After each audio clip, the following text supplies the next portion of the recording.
Bonjour à toutes et à tous, je suis Mathieu Charrier, ravi de vous accueillir dans 9e art, le podcast de la Cité internationale de la bande dessinée et de l'image d'Angoulême. Dans chaque épisode, une autrice ou un auteur se raconte, revient sur sa pratique, sa carrière, son actualité, sa vision du 9e art et répond à notre questionnaire de Proust version BD.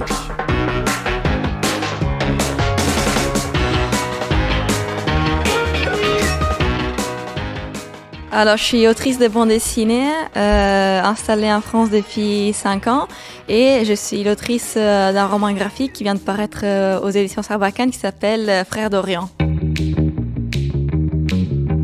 Et bonjour Bénédie. Bonjour. Et merci d'être avec nous effectivement à l'occasion de la sortie de ce livre, Frères d'Orient, ton premier roman graphique. Alors je commence un bout de résumé, tu m'arrêtes et tu le compléteras. On y suit 2 amis d'enfance, Hakim, musulman, Benjamin, juif. Ils ont grandi ensemble au Yémen, mais leur amitié est forcément soumise aux tensions sociales et religieuses qui secouent le pays. On va bientôt rentrer dans le détail de l'histoire et toutes les thématiques que tu brasses à travers cette histoire-là. Mais d'abord, comment t'es venue l'envie et l'idée de raconter cette histoire ? Alors c'est un peu long, mais en bref, j'avais envie et j'avais une histoire très nette en tête qui forcément avait besoin pour être racontée d'un emplacement qui devait être d'une région à majorité musulmane, mais où il y avait historiquement des communautés juives. Et au début, je m'étais dit, bon, j'ai exclu le Maghreb parce qu'il est déjà Joan Sfar, Jadu Rabbin, c'est déjà pris.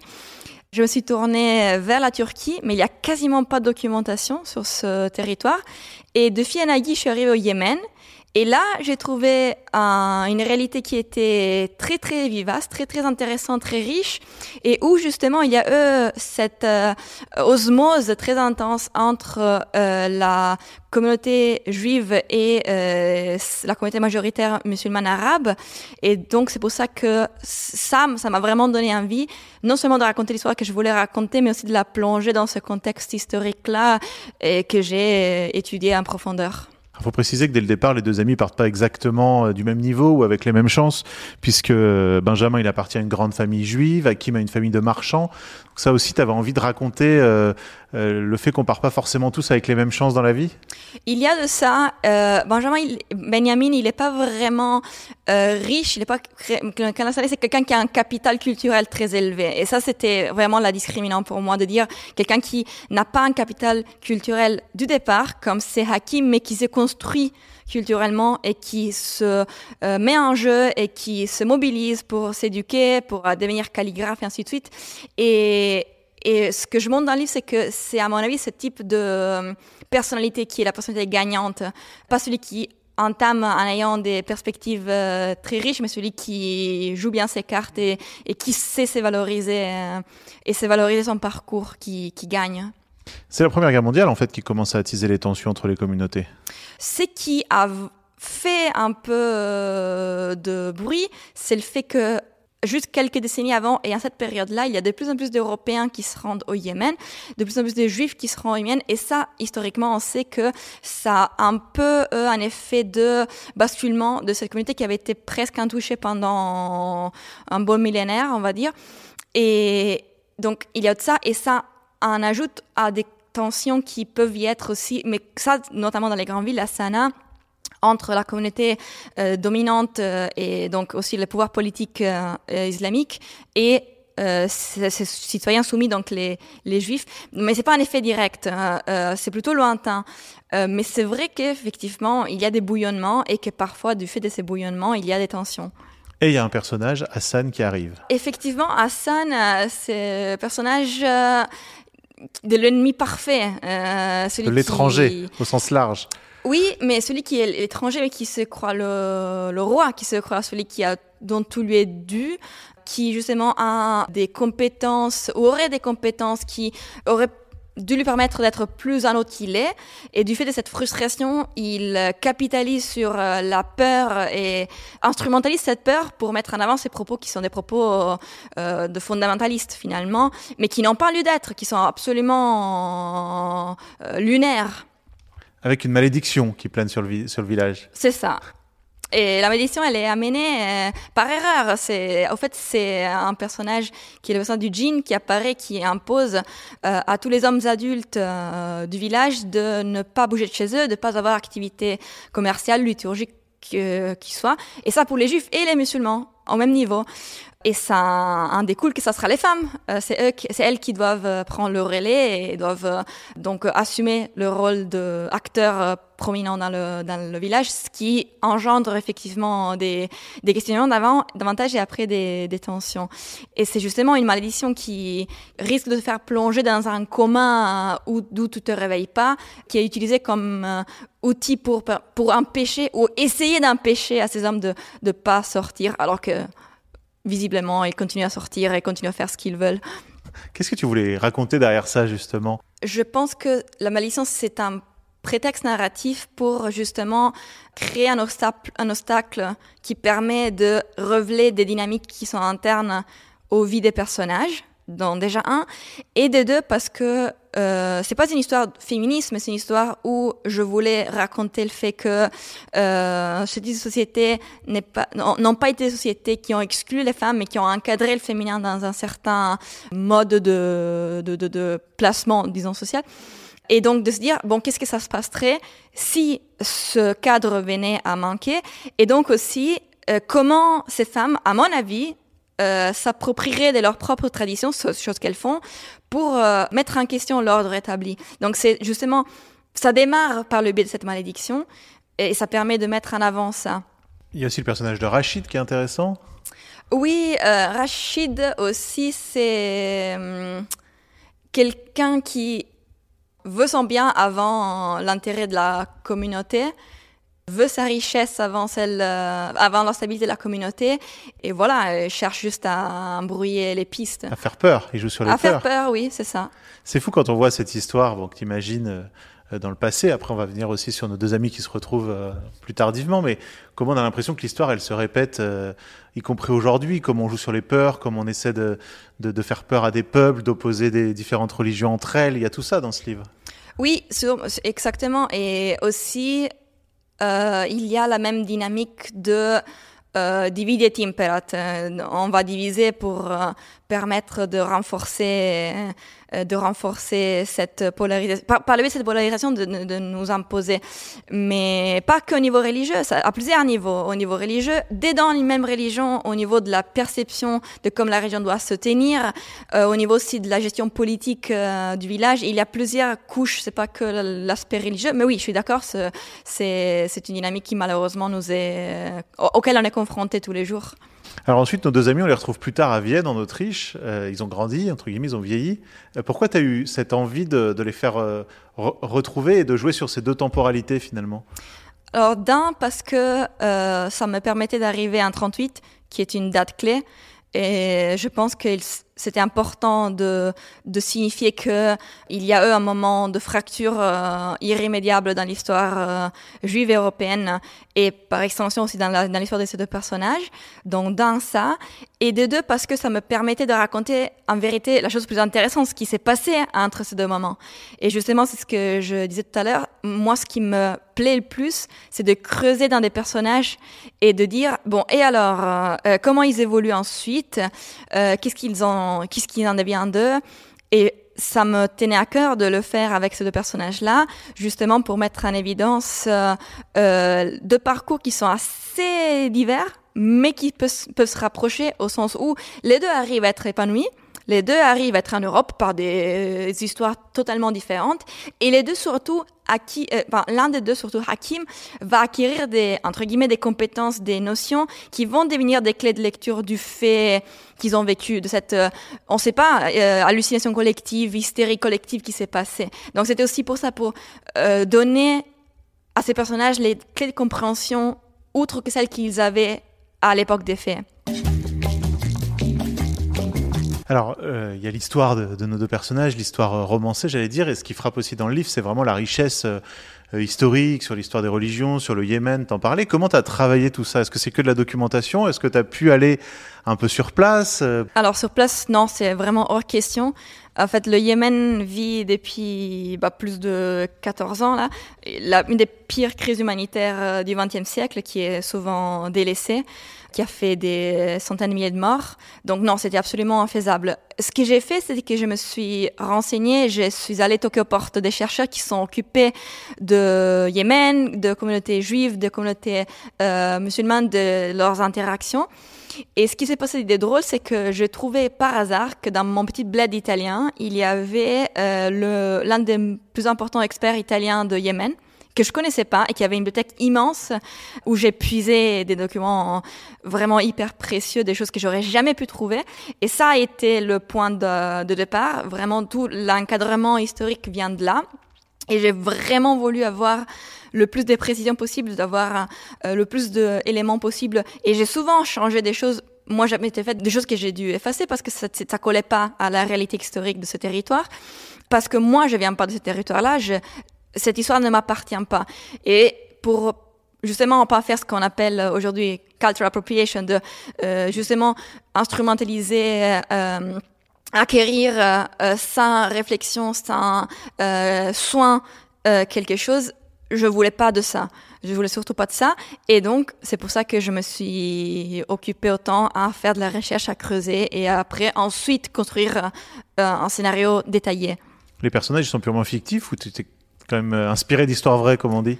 Le seul personnage qui est vaguement inspiré de quelqu'un, c'est le père d'un des protagonistes, Benjamin, c'est Youssef, qui une réplique de tout un tas d'aventuriers européens, autrichiens, surtout lui, les autrichiens, qui sont rendus au Yémen à peu près cette époque-là, dont un s'appelle Joseph Alevi, qui a écrit aussi un récit de son voyage assez intéressant. Donc lui, c'est sûrement celui qui est plus fidèle. Et puis, il y a des personnages qui sont cités à droite à gauche comme étant des personnages effectivement réellement existés, mais les autres, non, c'est purement fictif. On disait, il y a cette malédiction, j'y reviens, ou ce sentiment de malédiction et tout ce que ça charrie. Est-ce que ça donne un côté presque fantastique au livre ? Oui, sûrement. Il y a beaucoup de fantastique. Moi, je tiens beaucoup à la dimension fantastique du livre. C'est une sorte de réalisme magique. Tout est ancré dans un contexte documentaire et historique, mais c'est de la fiction pure et dure. C'est de la magie. Et j'adore le côté magique parce que ça permet de laisser sans réponse la fin. Et je pense que justement, vouloir à tout prix avoir une réponse, c'est un aspect toxique parfois de notre façon de discuter, de vouloir raconter, de vouloir lire certains événements, qu'ils soient historiques ou pas. Et justement de laisser cette suspension, de se dire c'est pas ce qui s'est passé qui compte, c'est ce qui a été vécu qui compte. Et donc, la magie sert à ça, sert à dire, mais de toute manière, tu sais que tu te l'expliques pas, c'est de la magie. C'est intrinsèquement inexplicable. Donc, laisse ça de côté et vois ailleurs, regarde ce qu'il y a d'autre à regarder, ce qui vraiment est intéressant à observer. Avec quand même une vraie histoire d'amitié aussi. Oui, ça c'est authentique, ouais. Tout à fait, authentique et très prégnant. C'est une amitié qui dépasse les décennies et les territoires. Et les religions. Et les religions, c'est ça. Alors, je le disais, c'est ton premier roman graphique publié en France. Je sais pas, il y en a eu d'autres en italien? Non, premier roman graphique partout, publié partout dans le monde, comme on dit. Mais tu t'intéresses, toi, depuis assez longtemps à la bande dessinée. Est-ce que tu fais partie, comme il y a beaucoup de Français qui grandissent en lisant énormément de BD, les Astérix, etc. Est-ce que toi, tu as grandi aussi en baignant dans la bande dessinée comme ça? Non, pas vraiment, mais j'ai un souvenir merveilleux. En fait, la première BD que j'ai lue, en fait, pour les Français, c'est un peu compliqué, mais c'est, on va dire, une espèce de Picsou, de recueil d'histoires publié en Italie, Disney, mensuel. Et en fait, ça s'est passé comme ça. Ma mère s'était abonnée par erreur à une revue qui avait aussi un abonnement inclus à ce Picsou mensuel. Et mon frère était trop jeune pour lire, et elle me l'a filé ça, en me disant, comme ça, histoire que tu lises. Et c'était le numéro de août 2006, donc moi j'avais 2004, moi j'avais à peine 7 ans, et je me souviens très très nettement, j'ai devant mes yeux la couve, d'avoir pensé c'est ça que je veux faire dans la vie, c'est ça que j'ai cherché. Et depuis ça m'a jamais arrêté, et j'ai tout lu ce que je pouvais trouver. Ma famille lisait pas du tout de BD, dans ma région il n'y avait pas de magasin de BD, donc c'était un peu compliqué au début parce que le seul truc que pouvais trouver, c'était ce qu'il y avait au kiosque. À l'époque, c'était pas aussi normalisé comme ça aujourd'hui, d'avoir dans les librairies du roman graphique. C'était vraiment très, très difficile d'acquérir. Donc, j'ai surtout beaucoup relu incessamment les mêmes BD, donc tous les Disney que je pouvais trouver, tous les mangas que je pouvais trouver, Dragon Ball notamment, et ensuite plein d'autres. Et puis je me suis donné au Bonelli, la grande tradition de la BD italienne, puis je suis arrivée au Marvel, et ainsi de suite. Et après, je suis arrivée au roman graphique quand ça a commencé à s'installer un peu plus stablement en Italie. T'as fait des recherches aussi sur l'autobiographie en bande dessinée. C'est ça. Parce que c'est très intéressant. L'autobiographisme est vraiment un game changer dans l'histoire de la bande dessinée, notamment du roman graphique européen. Et ça l'est parce que, justement, je pense que c'est le format roman graphique qui a amené l'autobiographisme, mais l'autobiographisme a amené la sensibilité qu'il y a aujourd'hui et le travail sur le langage si poussé qui contradistingue la production contemporaine en France et ailleurs. Donc c'était, à mon avis, central de cibler ça. Et je l'ai fait c'était mon mémoire de licence, donc c'était pas terrible comme approfondissement, mais de le faire pour l'Italie, parce que c'est une dynamique qu'on observe à maintes reprises ailleurs. Ça s'observe pour les États-Unis, pour la France et pour l'Italie. Et c'est très, très intéressant de voir pourquoi, qu'est-ce que ça en découle aussi. Et tu as commencé la bande dessinée en faisant des petits strips sur les réseaux sociaux. Oui, ça, c'était les premières choses que je me suis obligée à faire, histoire d'avoir des rendez-vous obligés de choses que je dois publier pour arriver à la fin de quelque chose. Mais le vrai premier projet que j'ai abouti, parce que finalement c'est des travaux non aboutis, c'est que j'ai publié en ligne, c'est ce roman graphique. Parce que quand on regarde, tu as eu un travail, je le disais, très universitaire autour de la BD, mais tu t'es pas formé à la technique de la bande dessinée, tu as appris toute seule ? Oui, c'est ça. J'ai un peu de regret vis-à-vis de ça, parce qu'en fait, quand j'ai dû terminé mes études de lycée, que je suis passée à l'université,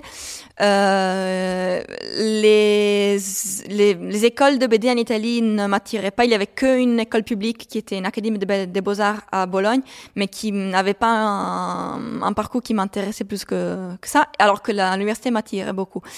Et j'ai un peu le regret parce qu'aujourd'hui, je manque de repères, des techniques, de choses que j'aurais dû apprendre en étant dans ce type de domaine d'études-là.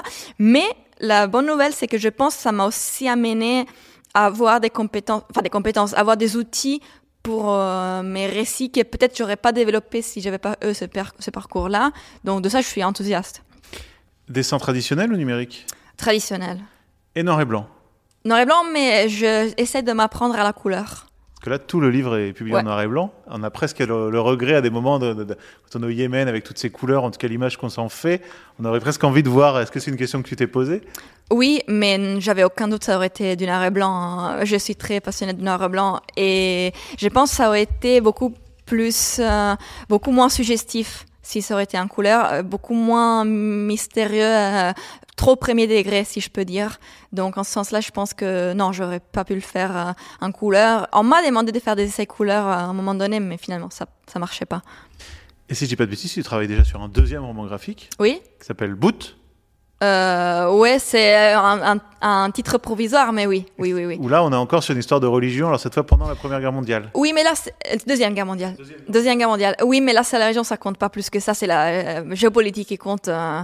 Mais oui, c'est, encore une fois, c'est une autre territoire, c'est l'Afrique du Nord et après c'est l'Inde, après et pendant la partition.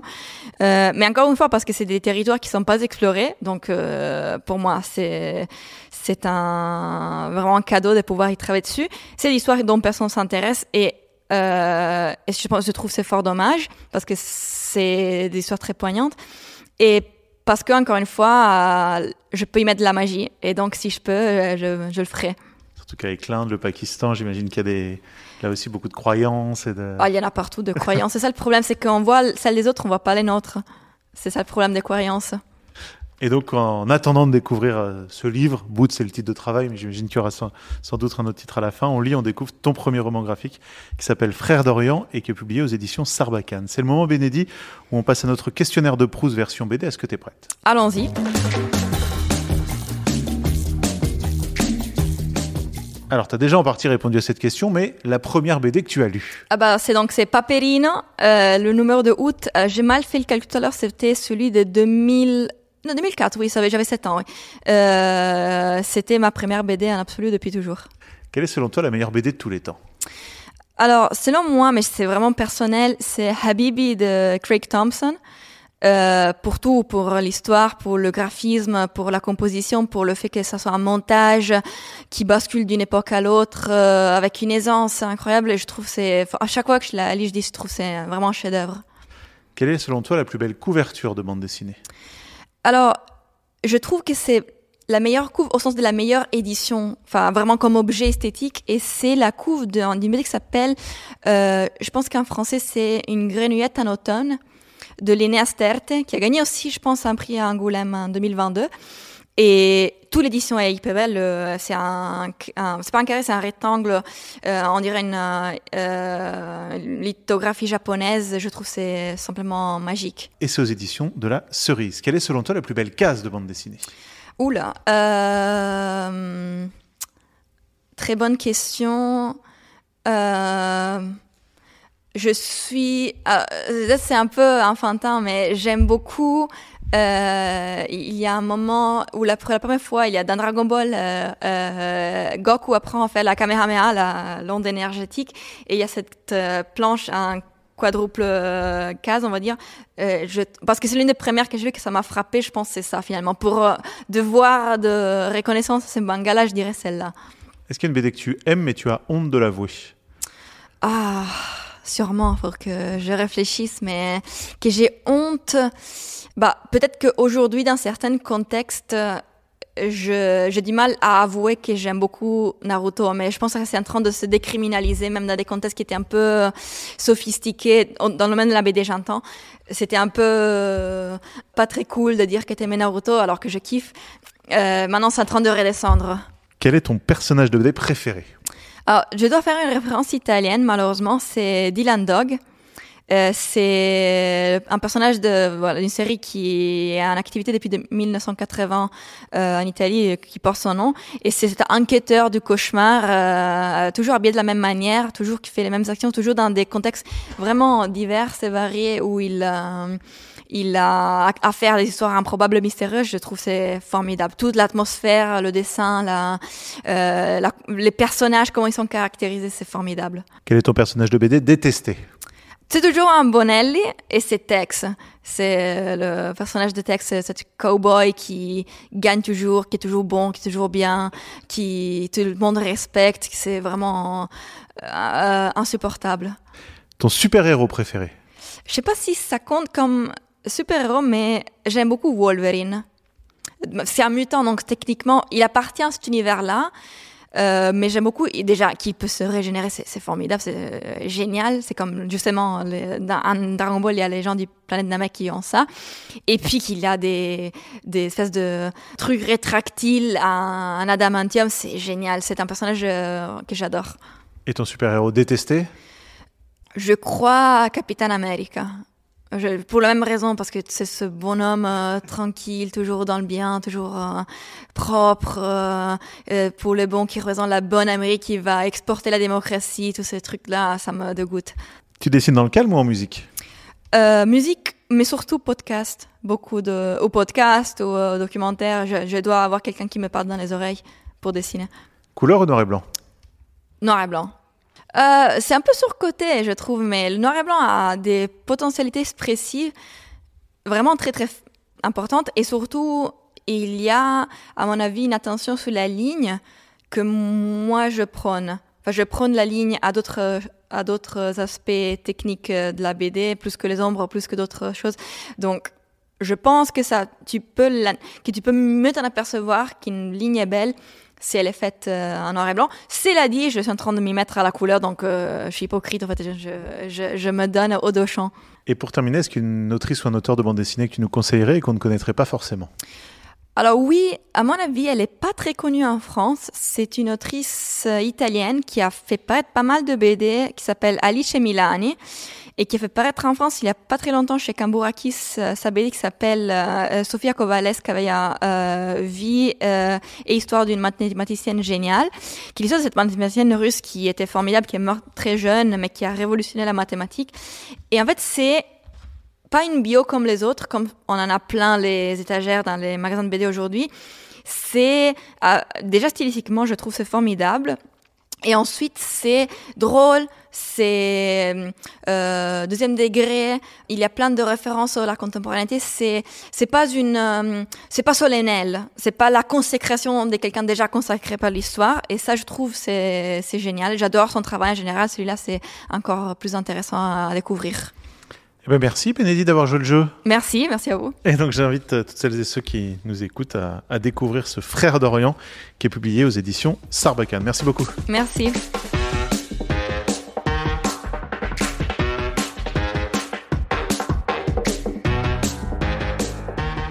Neuvième Art est un podcast produit par la Cité internationale de la bande dessinée et de l'image d'Angoulême, réalisation Mathieu Charrier. N'hésitez pas à commenter ces épisodes, à les noter, à en parler autour de vous, c'est très important pour nous.